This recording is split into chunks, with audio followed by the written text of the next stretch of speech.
Okay.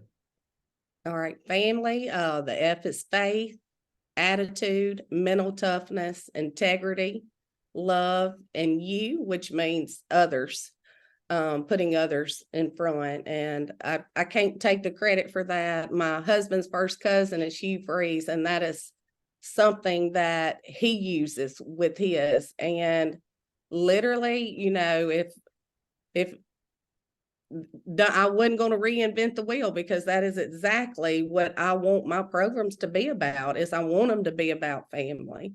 I want them to, all of those, that acronym is everything that any team needs to have to be successful. It is the secret ingredient. And especially at the end of the day, the love is ultimately, and just watching NCAA basketball right now and hearing these girls, like the teams that are winning, if you'll notice, they talk about the love that they have for their teammates. And so I think that is honestly the biggest key ingredient. If you can get these kids to play for not themselves, if they will learn to play for other people, like that is ultimately how you win, and not just on a win record. That is how that they're going to win in life. So like I said, that is, what my foundation, that it's going to be about. And it has been something that's been special to me, and it's been special to see each group buy into it and living it out. Coach, I like that. And I'm glad you said the Hugh Freeze part. I'm a major Hugh Freeze guy. And the part that kind of was the leading force behind this podcast is that to give people an opportunity to be able to see people. At the end of the day, everybody's human, whatever you believe or don't believe. But just because you sit in this chair, or just because you stand in that field, or you stand in that box, or you stand in that dugout, it doesn't people think that, I'm trying to get my words together how I want to say it correctly. People think that you automatically become this untouchable, perfect person, and you forget that you are flesh just like I'm flesh. And everything is not always what it seems. And I tell people that all the time. And maybe you can help me out a little bit. I wanted to send an invite to Coach Freeze and put him on the show. Just, shoot my shot, as the kids say. But again, I'm a major Hugh Freeze fan, and I'm here for all the positivity and not the negativity. And last thing before I move to my next question, Coach, I really tell that you read your word, because a lot of things that you saying are biblical. God asks us to love him. We obviously love him. Obviously love people. And then the part with the towel, I love that story. Jesus takes that towel and he gives an example of washing his disciples' feet. And of course, one disciple said, "Well, Lord, wash my whole body." he said, Yes. he said, "No, you only need your feet." Man that takes a bath, you don't need all that. So I love that story. Coach, I want to talk a little bit more volleyball with you. I have a question about, I'm gonna come back to this question about just your dominance. I'm gonna say that for my next question. So I'm gonna go to my next one that I have. To me, this was always intriguing to me about volleyball.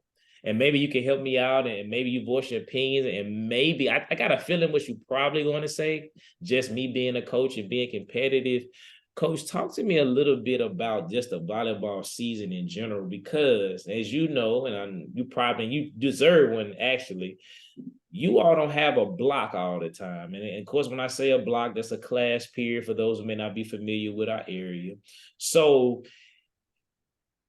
you really don't get to see your kids all the time, because of course, when volleyball season officially ends, obviously you can't do anything after school with your kids. You may can do some conditioning here and there with approval. So talk to us, how do you manage that? Because I'm thinking in my mind, official practice starts in July. Typically volleyball season ends roughly, I guess, October, maybe November.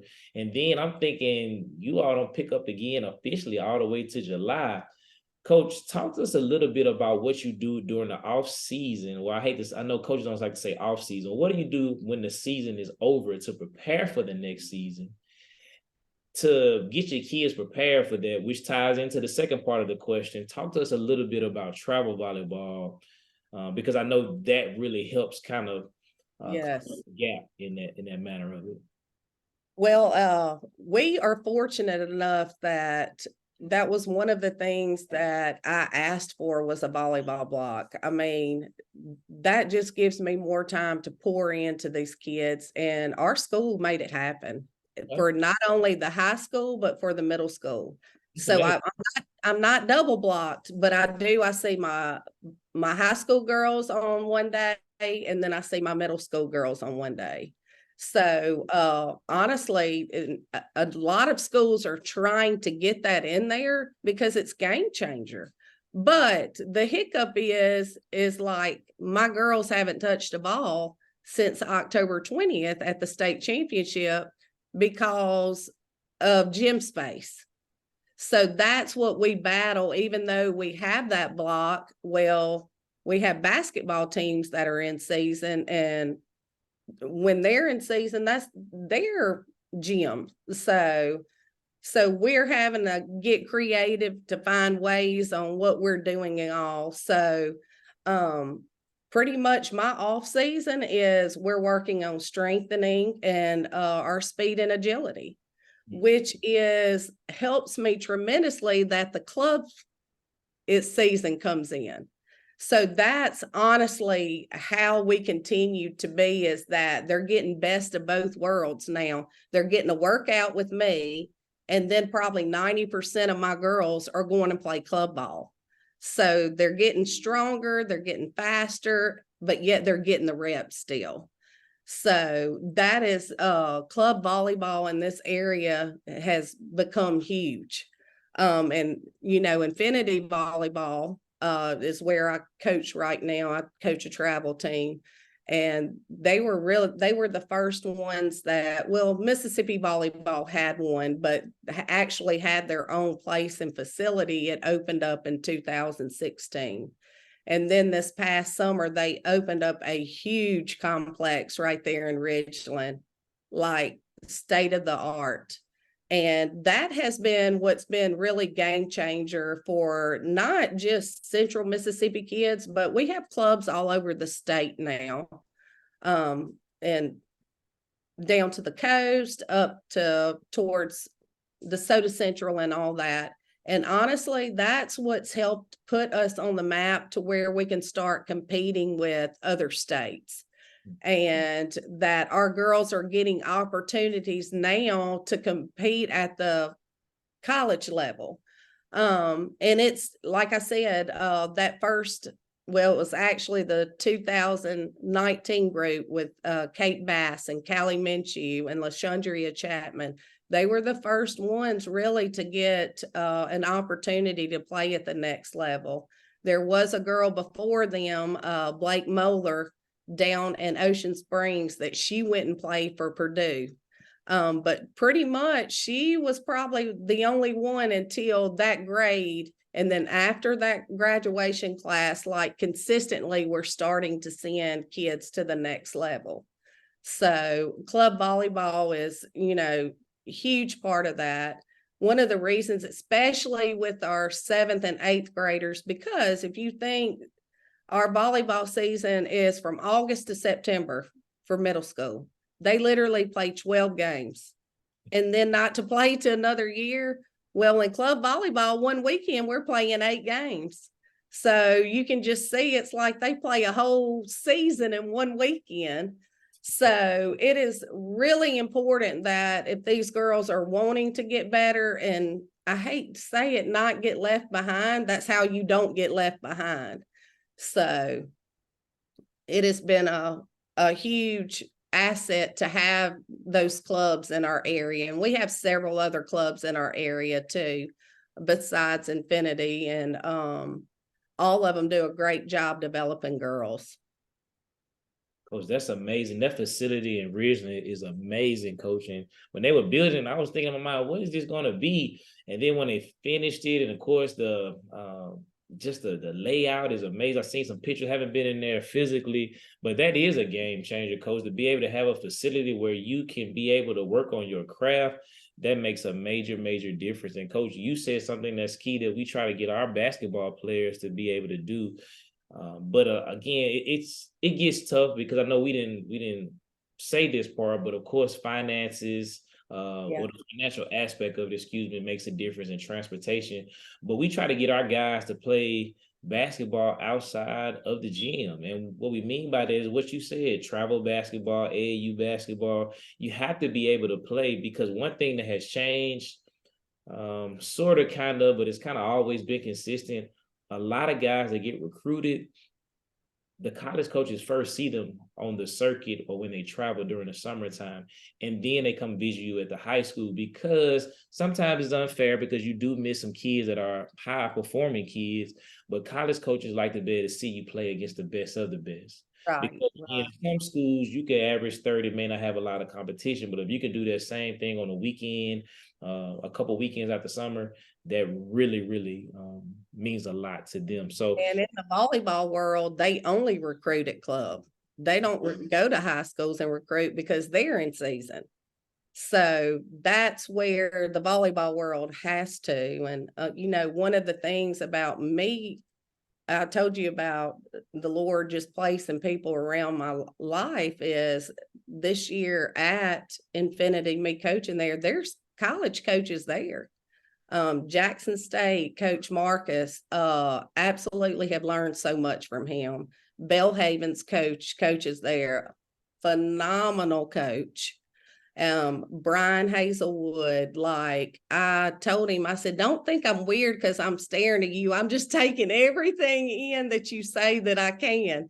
I said, I'm trying to absorb it like a sponge. So it has just been so awesome to get those coaches a different perspective, higher level training, teaching me to see stuff I haven't seen, being in my gym. So it has been pretty awesome. And I feel like I'm going to be an even better skills coach and technical coach from learning from them this past year. coach, again, iron sharpens iron. Something, of course, we continue to throw these scriptures out, but that means a lot when you can be around other individuals that's going to make you stand out and be better. So coach, talk to us about this. I didn't know that part about you coaching the club. So I'll answer this question, coach. How do you manage it all, coach? Because of course, before we started, you talked about having to be able to, your son's playing baseball on tomorrow. You try to build a strong culture with football. I mean, excuse me, not football, with volleyball. Again, obviously, as teachers, and I guess that football part came in, as teachers at the school, we have to help out on Friday nights. Coach, did you tell me you were with the Diamond Girls? Are you helping? Yeah. You got the Yes. Diamond Girls. So, coach, you have a list of things, but then outside of being Coach Walker, you still have so many other roles. So, coach, how do you manage all of that and still find time to be able to put your family where it should be? Because you said obviously God, your family, and everything else kind of comes in line. How do you find that balance, coach? Honestly, I've got a great husband, and my husband, like you would think that he works at the school. He is pouring into our school systems where he can. So a lot of times he is, you always hear about coaches' wives. Well, I'm going to tell you, I got the best coach's husband that you can possibly have. Like, he looks at my girls like they're his girls. When they hurt, he hurts. And that is what him being so supportive allows me to do what I do, because a lot of times he has to be Mr. Mom. And so, and that's a lot for me to ask of him, but his heart is that he knows that it's bigger than a game, and he is all about loving God and loving people. And, I told you I have I have two multi-sport athletes that still live at home. One of them does tennis and football, and then the other one does baseball and football. And so it is a juggling time, but not only does he understand, but my boys, they understand. and I get teary-eyed, and because they make a whole lot of personal sacrifices for me to do what I do. But their hearts know that it's for a bigger purpose. So they understand. Like just yesterday, I couldn't go to a tennis match in Brookhaven because I had other obligations that I had to do. And I'm like, and he's a senior this year. His first thing is, Mom, it's fine. I understand. And I'm like, that has been their entire life, is them saying, Mom, I understand. But not only that is, they step in and help. If we have a volleyball tournament and I'm needing the line judge, them two boys are the best line judges in the world. And so it was pretty cool even this year. Like my oldest son wants to coach and he's going to go play at Mississippi College for football and all, but he's sitting on the line, and at timeout, he was like, Mama, this is open right here. And I'm like, so I told my girls what to do and literally scored. And I looked at him, he said, told you. So, but it was just cool how he's been there so much that he's learned to see things. And that just shows you that that's how I'm able to do it, is because I have their support. And they just understand, and they know that it's bigger, and they don't think that I'm neglecting them. And so, especially as a mama, that is something that I struggle with, is not making everything and making sacrifices. But like I said, I would not be able to do it without them and their support and them diving in feet first, doing what they can do. Coach, that's one reason that I definitely had the idea, what God gave me the idea about the podcast, is because I was going to, and it's probably me just paying attention too hard, but I was just going to too many games and seeing fans pay their admission and just really just rip the coach and saying just crazy things that have nothing to do with the game of volleyball, basketball, soccer, tennis. The only reason that they're doing is spotlight on them. And so many times, Coach, and Justin and I, when we go to games, he looks at me and says, man, let it go. A lot of times when I go to any sporting event, I like to sit by myself because I'm thinking, you don't know what these coaches are going through. Like, you only just pay your admission. And I say this every episode, hour 20, hour 30 minutes, and you think that you know us. But if you could just listen to Coach Walker and her passion for sports, but even more with her family, it takes a toll. Like, she knows deep down that her kid is always going to understand, but as a mother, you want to be there. You don't want to miss opportunities. And so to have a coach, don't matter your sport, it doesn't matter the level that you coach, for a coach to do what they do at a high and efficient level, there's just something to be praised there. So to come up with these false narratives and these negative statements, is really no place for that, because you don't know. And hopefully this platform and other platforms that come along will give an opportunity to be able to let people see inside of who we are as a person. Because at the end of the day, and Coach said it earlier, we're a person first. Coaching is a title. Sometimes as coaches, we do get caught up in the title of coach, but the coach is not who we are. It's just what we do. And so I'm glad that you said that, because becoming of course, my daughter will be 2 in June. I see it now. I see wanting to be home, because when I was a young coach, didn't have any kids, I would stay at the gym 7, 8 o'clock, 9 o'clock. I would go scout games, drive 2-3 hours away. And then when I had a daughter, and I realized when I was away from games, or I may see my daughter, kiss her for the day as she goes to daycare, that's at 6 in the morning. Well, we got a road game. I may not get home to 11 o'clock, or maybe actually the next full day. And so then when I see her again, it's the same kiss on the head, a kiss on the cheek. So I really haven't had an opportunity to just interact with my daughter in almost 48 hours. So those things mean a lot to us. So again, like, give coaches a break, teachers a break. And it's not just a coaching profession. I just happen to coach and teach for a living, so this is my platform. But I think about the nurses, the firefighters, the police officers. There's so many people that have tough jobs. So we just got to be more caring and loving of others. Coach, I'm not gonna keep you too long. I do want to talk a little bit about volleyball. I kind of did some research and talked about some things. Research some things that I want to talk about to learn more about the game, and then I get into some more of our quick serve questions, and then we'll kind of get out of here. Coach, you talked a little bit this about already. You talked about a little bit about your five. I think you said 5-1 offense. Is that how you 5-1 offense? 6-2 offense. Is that how you? I hope I'm saying it correctly. That's right. Explain to our fans who may not know what that means.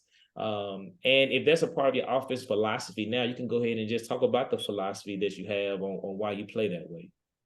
The 5-1, the 5 stands for how many hitters you have on the court. The 1 stands for how many setters you have.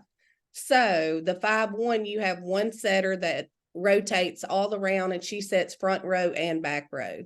With 6-2, you have 2 setters, 6 hitters. So, and normally in a 6-2, your setters always set back row.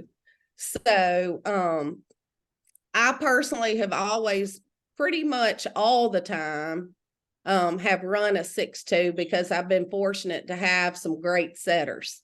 The setting is a tough position. You have to have the hands for it. You're kind of like the quarterback of the volleyball court. You have to have great leadership skills. And you have to be one that the girls want to follow. So like I said, I've been fortunate to have great setters that I can run a 6-2, which I like because that gives me a lot of hitting options. You know, I've got 3 hitters I can set on the front row, opposed to when the setter goes front row in a 5-1, you only have those 2 up front, you know, that you can set in system.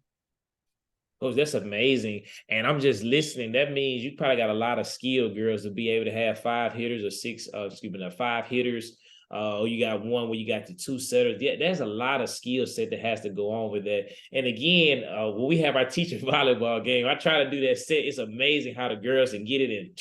But again, I do it all the time. They say, Coach, you're hitting it with 2 hands, Coach. So the student teacher volleyball game really lets you know, because you know how it is, which is going to kind of lead into a question later on I'm going to ask. We go to family reunions, or we go to picnics, or we go to different events where we try to play volleyball, and we try to bring backyard volleyball out to real life volleyball, and it's totally different. So it's amazing to be able to see that. Coach, I did some research, but I'm gonna just ask you on camera. I was always wondering, and maybe just the basic or the casual fan maybe wanted the same thing. Coach, usually it's 5 girls with 1 color jersey on. It's always that 1 girl with another color jersey on. I did my research. I know it now, but I'm asking it out loud. I'm being transparent like you were about learning. Talk to us about why we got 5 and 1 instead of everybody with the same jersey on. That 1 is your libero, and that girl can only play on the back row, but she is a free sub. So because she's a free sub, she has to have a different jersey on so that they know, hey, that's their libero, because you only have a certain amount of subs you can put in a game for volleyball.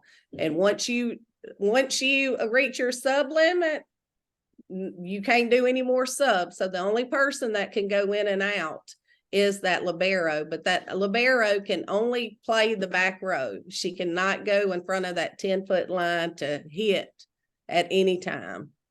Yep, and so I didn't even know it had a name, Coach. You know, I've always seen it, but when I did this interview, I said, I'm on here with Coach Walker. I needed to know something. I'm not gonna pretend like I know everything, but I need to know something. And when I was doing my research, I was listening to a video, a podcast, YouTube. They were telling me this is that position. I didn't even know they had positions. Yeah, yeah. And now you say it makes sense, because when I sat back and watched volleyball, I always see that girl go in and out, in and out. I said, well, maybe she's not the best player. Maybe they just take her out because. No, she is your defensive stud. She's the one that's not gonna let that ball hit the ground. And I didn't know that, and that's amazing to see. And I just learned, I didn't know you had limited subs. So how many subs do you get? In high school, it's 18, and club, it's 15. No, it's 12 in club. See, and that's something else that you praise volleyball, because see, in basketball and football, man, you just throw people in and out, in and out. I know a guy that plays basketball, he does a platoon system that they say 5 in, 5 out. So he may sub, coach, he might sub 18 times in the first 2 quarters. But so that's just amazing to be able to see that. But I learned, I didn't know you had limited subs. And And to manage them, especially in tight games, is when it really comes into play. And you don't have a lot of 6 rotation players. And when I say 6 rotation players, is they're good enough to play the front row and the back row.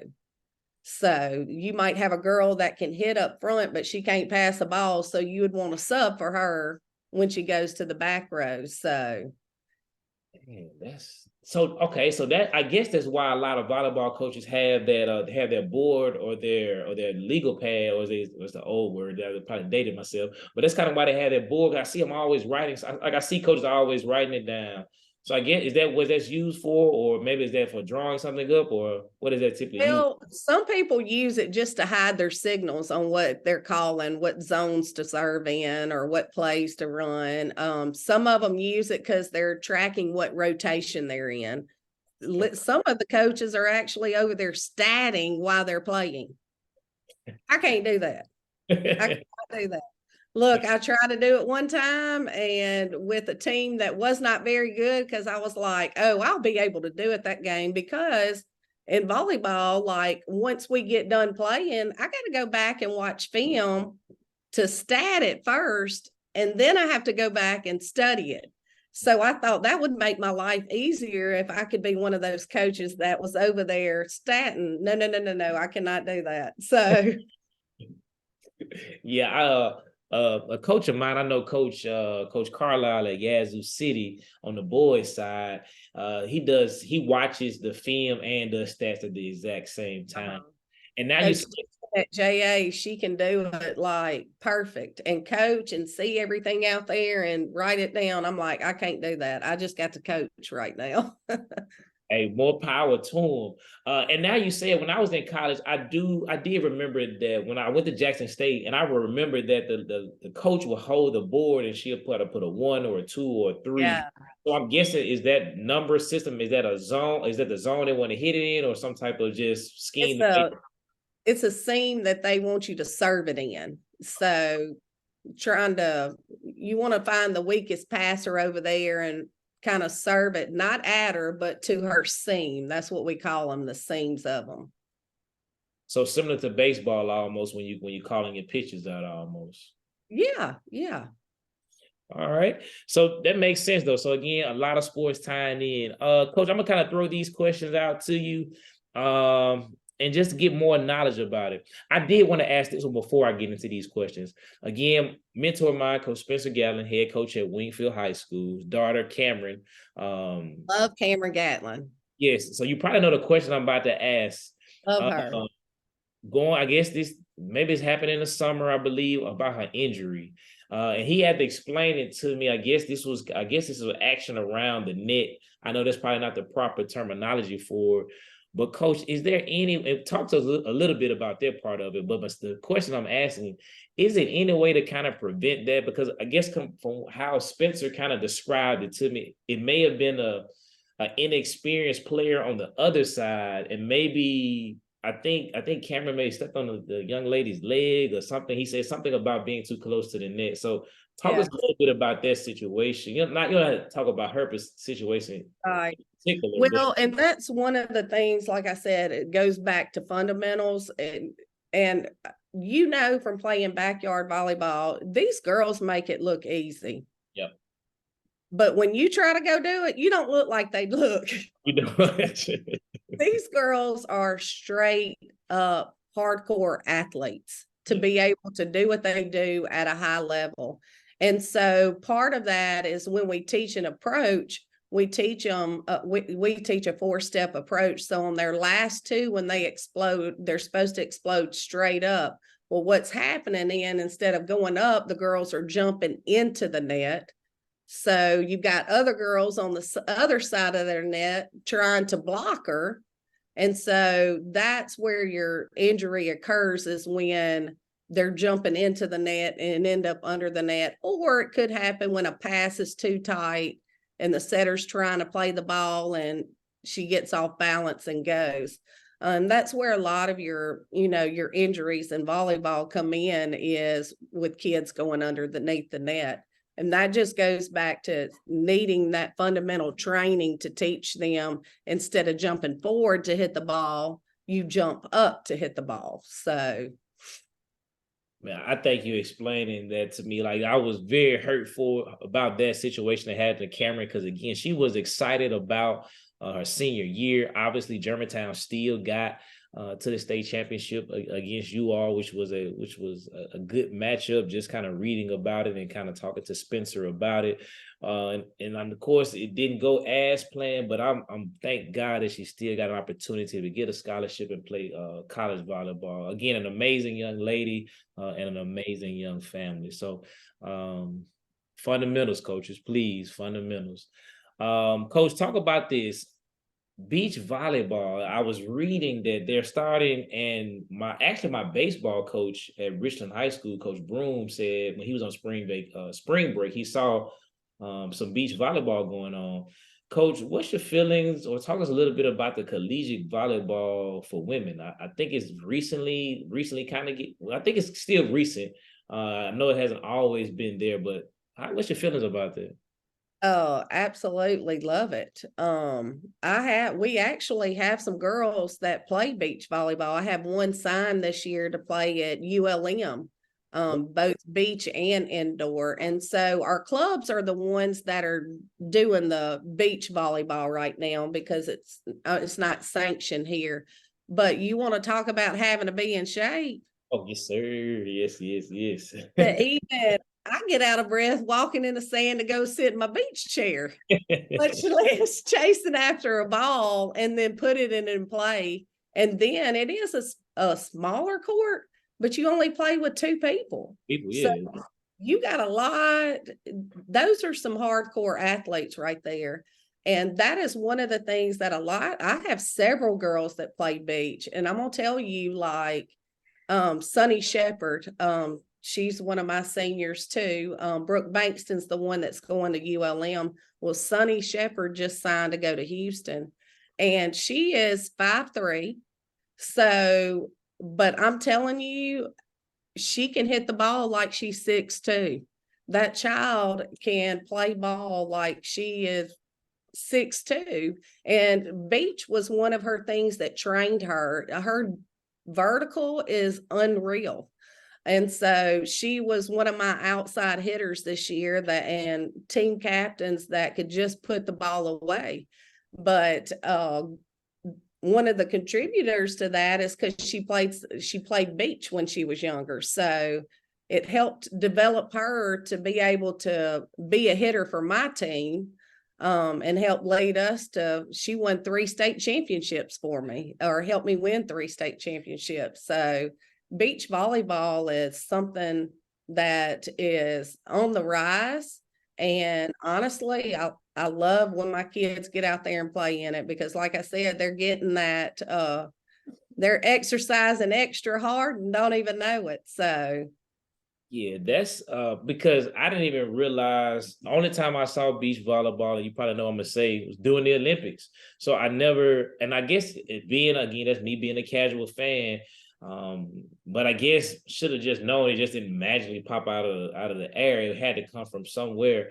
So that's a really amazing to see. And be honest, coach, the more your girls playing in that beach volleyball, is building kind of that mentality that you want to have, because you got to deal with the heat. You have to deal with, of course, just the physical toll that it takes on your body. And I know you know it, if they can perform at that at a high level, coming into a gym, AC, more people on the court with them, that's yes. just going to make the games a little bit more easy for them.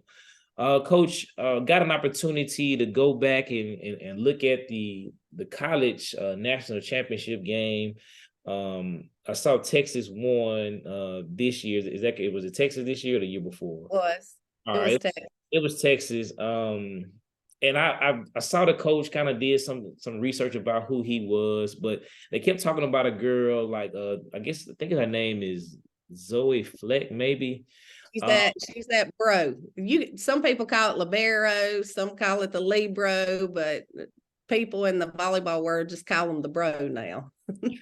So with the bro, and that's how I started to research about the different color jersey, because in the highlights, I guess just during the tournament run, she was literally all over the floor. It was amazing.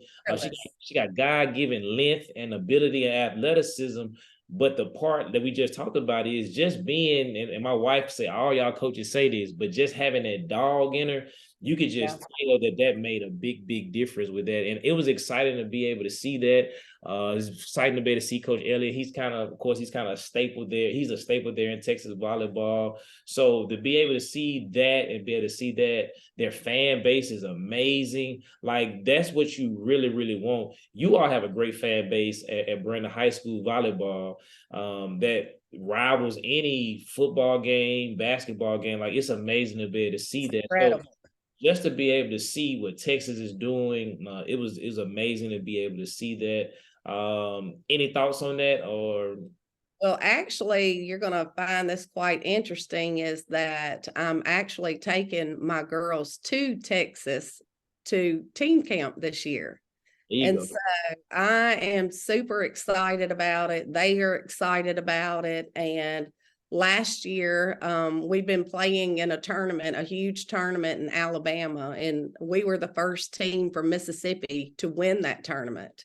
And we beat, the powerhouses of Alabama over there that won state championships this year. But I don't want us to get complacent with where we are. And so in looking on how can we continue to push to a different level, well, Texas volleyball, that's where you hear the best volleyball in the U.S. is. And so us going to that camp, not only to see and be a part of their championship environment, but I know that the competition that will be at that camp will be game changer for us going into this season. So I'm super excited that our administration is allowing us to, continue. You hear about BOE, Brandon over everything. You probably see that, is that they really, want our girls to continue to grow and to get better, and are willing to support us in those decisions that we're going to help get those kids, continue to push them to a standard of excellence, that gold ball standard. The gold ball standard. Coach, I like that. Know a couple of your principals, a couple of your administrative staff. They do a good job with it. Of course, Sam Williams, the athletic director, athletic guy, cool young guy. He gives you a different feel of what an athletic director should be. Principal Marshall, I think it's Marshall is the head principal.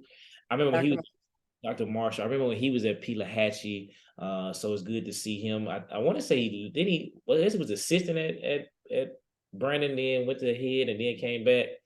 Yes. So that's amazing to be able to see some of those guys there. And of course, I know the other guy, he did technology for a little bit before he became Dr. Brian Gaddy. There he is, Brian Gaddy, Dr. Gaddy, man. You talking about technology? I felt smart going back into my health class doing all the things he was teaching us.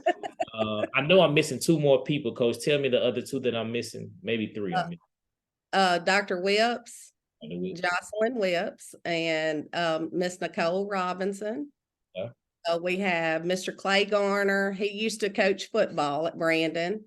And we have Mr. Nick Thomas. So we got several of them there, and they all do a great job. So that's amazing. I definitely had to get to know them. I knew a couple of the former that left and went to other schools, but it's good to be able to have that. And I brought administration up, and we said this in a previous episodes. Can't remember which coach we said it. Talked to it with. Excuse me. Administration is key, and this is the toughest part. That sometimes there's a conflict between teachers and then teachers who are coaches.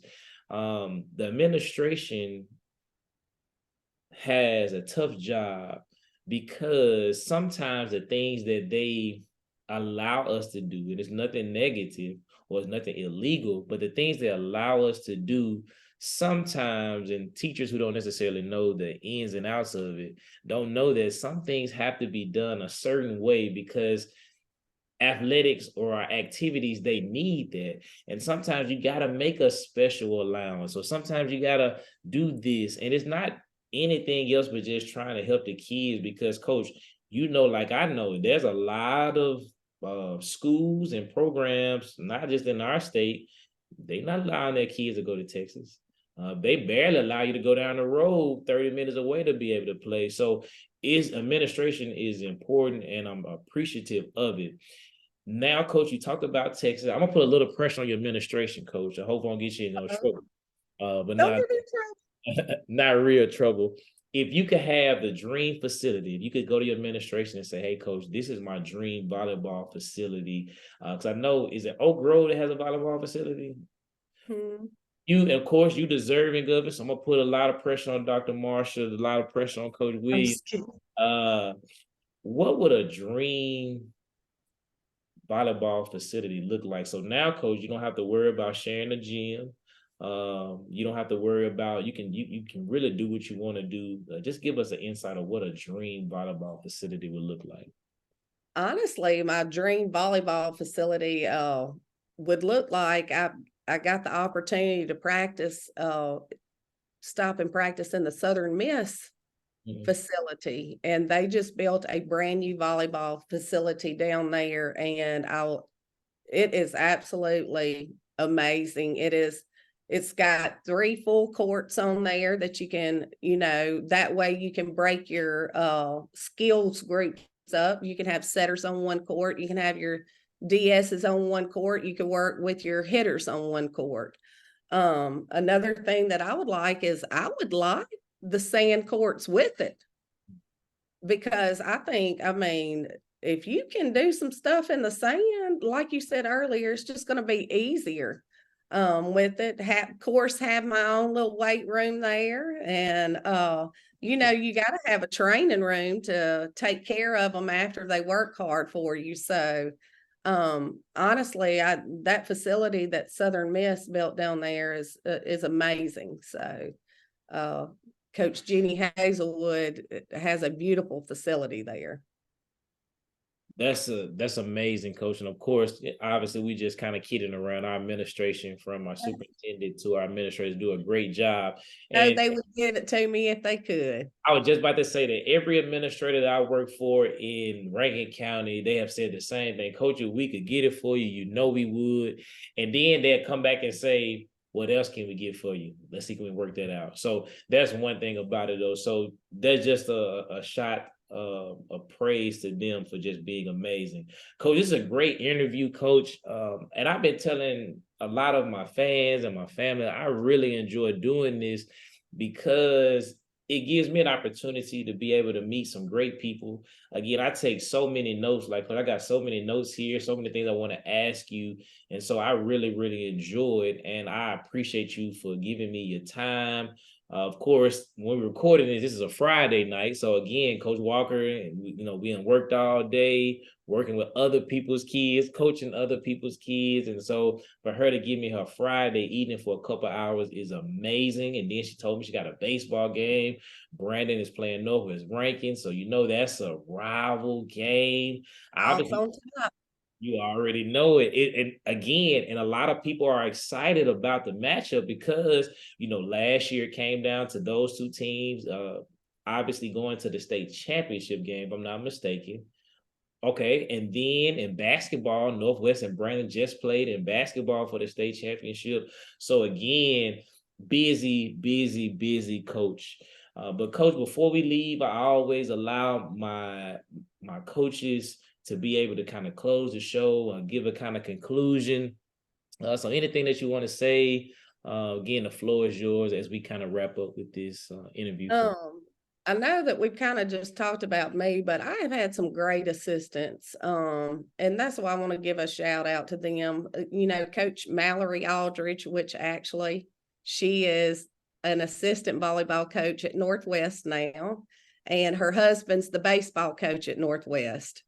But Mallory, she jumped out the boat with me too, and we learned to swim and volleyball together. And she ended up going to Northwest, and then Taylor Elliott, she was in this journey with me, and she got called to Lafayette, and I had Austin Baum got called to Oak Grove area as a college ministry, and then it has just been amazing that I've really appreciated that they have worked hard and tirelessly through those. And one of the awesome things now is my 2 assistants this year were one of my first former players, my very first year. So Olivia Garrett and Lane Marlar, they went off to college. They got teaching degrees.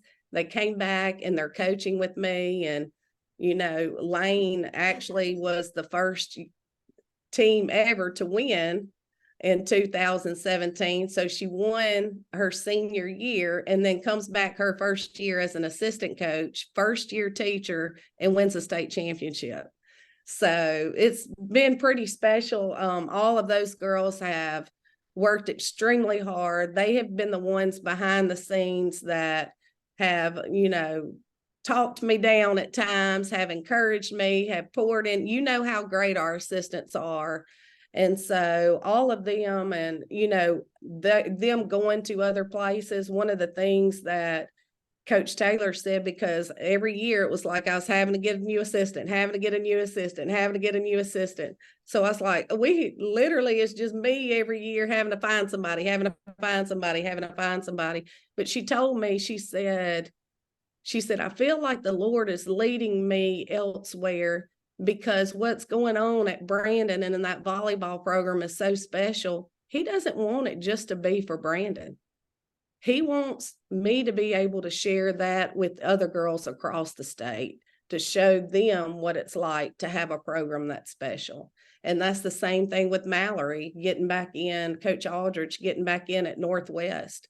And so you talked about earlier, you know, us being competitive against each other, but, you know, Coach Poole and I have planned on doing a satellite camp together this tournament, putting our girls, you know, in front of a college coach and doing a camp together. So I think when you have these coaches at the end of the day, that it's more about these kids and developing the kids than it is about beating each other. I mean, that's what they need to see from us, because we're all teaching for the same reason, and that's to pour into kids.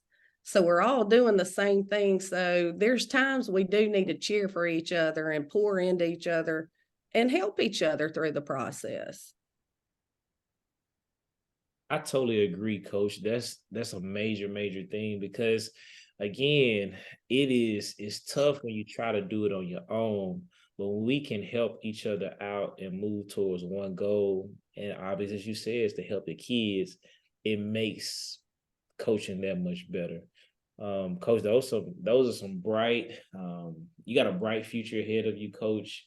Those are some encouraging words, and just excited to be able to watch and see you all kind of strive for that 3P. And one thing that I told myself is that I know people give their time to me. I told myself I want to go out and try to be able to support all the coaches that I have on at least one of their games as the upcoming season. That's a standard that has been set, and that's something that as coaches, I'm praying that we all strive for. Obviously, we want to win, but we want to create a standard and a culture that stands the test of time, because Coach said it best. And again, my goal is to win a championship, and I want to be able to win that championship. But I know that at the end of the day, that goal ball, soccer ball, football, volleyball, any day that doesn't mean anything if I haven't put myself in a position to affect the lives of so many people with the gifts God has given me. So, Coach, I thank you for it. Again, fans, please, as you know, for these 30 days, we're supporting St. Jude. And so we're just taking donations for that. One thing, a part of this platform, every 30 days, we're going to switch organizations. So again, go to my IG page, Coach B Sanders.